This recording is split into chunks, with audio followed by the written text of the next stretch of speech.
So ito po mga ka-GM, isang napaka-importante at napakahalagang parts dito sa sasakyan, no? Sa mga ganitong problema ng sasakyan. So kung makikita ninyo, no, tinanggal natin 'tong kanyang brake caliper. Tapos kung makikita niyo yung kanyang rotor disc dito, yan, no? Nag-metal to metal na siya.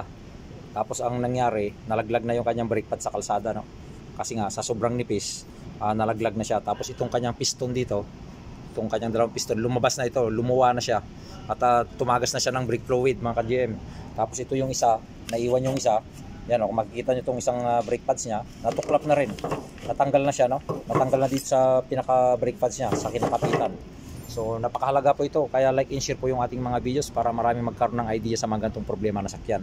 Tapos mapapalaki yung gastos ng ating customer kasi nga unang-una lumusot na yung kanyang brake fluid dito, kailangan niya ng brake fluid, tapos kailangan nating may check itong pinaka rubber piston niya rito sa kanyang brake caliper, tapos i-resurface natin itong kanyang rotor disc, no?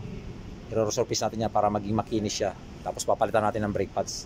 Importante yan mga ka-GM. Tapos checkin natin din dito sa likod ay ano naman siya, okay naman siya, kasi dito brake shoe siya, makapal pa naman siya, yan, makapal pa yan. Kabilaan yan, chinik natin. Bali harapan lang yung ating papalitan mga ka-GM, tapos i-resurface natin itong kanyang rotor disc para makinis at maayos.